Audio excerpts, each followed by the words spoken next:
कल कोलकाता में दो खबरें आपको जल्दी से बताता हूं, ममता बनर्जी से जुड़ी हुई खबरें हैं दोनों, एक सेंस में। एक खबर तो यह है कि कोलकाता के एयरपोर्ट के अंदर उसकी प्रेमाइसेस में बनी हुई एक पुरानी मस्जिद, 136 साल पुरानी मस्जिद को लेकर के अब यह फैसला हुआ है कि यहां पे लोग नमाज पढ़ते हैं, यहाँ के बाहर से भी लोग आते हैं। तो पहला फैसला तो यह कि बाहर का कोई आदमी यहां नहीं आएगा।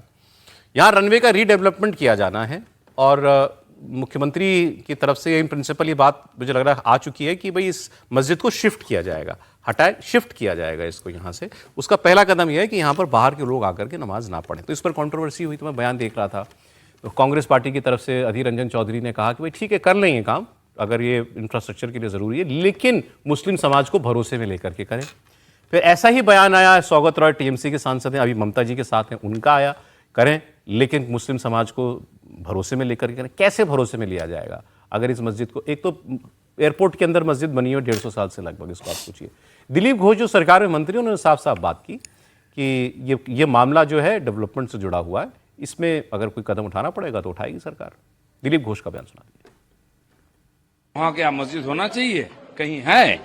जो था गलत था, उसको निकाला जा रहा है। जो वहाँ जाते तो उन्होंने मान लिया है, उन्होंने नमाज पढ़ना बंद कर दिया है, उसको रिमूव करके और रनवे का एक्सटेंशन होगा, क्योंकि कलकत्ता एयरपोर्ट में काफी प्रेशर है, अभी काफी इंडस्ट्रियलिस्ट आ रहे हैं। दूसरा एयरपोर्ट जब तक नहीं होता है प्रेशर लेने का लायक, इसको बनाया जाएगा।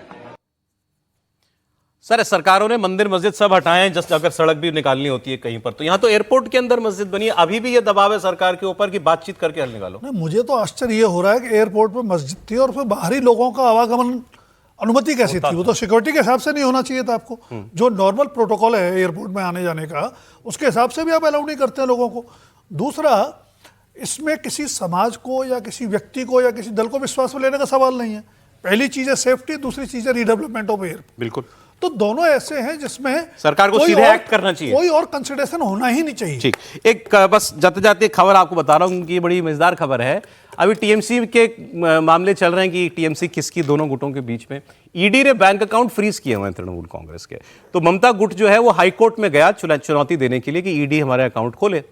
ईडी का जवाब क्या है सर? उन्होंने कहा हु यू, आप कौन है? पहले आप बताइए आप कौन है। ये टीएमसी के लोगों से पूछा, किस हैसियत में आपने जो ये मुकदमा दायर किया जिसमें हमको बुलाया है, आदेश दिखाओ, तुम्हारी पार्टी ने लेटर हेड पर मुझे लिखा दिखाओ कि इस मामले को तुम उठाओगे ईडी के खिलाफ। क्योंकि वो कह रहे हैं कौन सी टीएमसी है कोई, ये तो हमको पता चले। फिर उनसे मांगा कॉन्स्टिट्यूशन, अपनी पार्टी का कॉन्स्टिट्यूशन लेकर पहले कोर्ट में आओ, ये ईडी कह रही है। तो बोले अपने आप का पहला मामला होगा कि कंप्लेनेंट से ईडी पूछे तुम हो कौन। नहीं, ये तो ठीक बात है, लेकिन तय तो न्यायालय करेगा, इसको ईडी को तय करने का अधिकार नहीं है। ईडी सिर्फ और सिर्फ अगर कहीं कोई हवाला है, गड़बड़ है, रकम इधर से उधर हुई है, उसकी जांच करे। ईडी का न तो ये अधिकार है, न किसी कीमत पर लोकतंत्र में दिया जा सकता है कि वो पार्टियों को तय करे कि तुम कौन हो, तुम सही हो या नहीं। उन्होंने कहा कि मेरे खिलाफ आप मुकदमा लेके आए तो आप कौन है, किस हैसियत में आए, ये बताइए। वो तो जाहिर है, वो तो तृणमूल कांग्रेस की हैसियत से आएंगे और ये न्यायालय तय करेगा, चुनाव आयोग तय करेगा। इसमें ईडी के तू कौन खामखा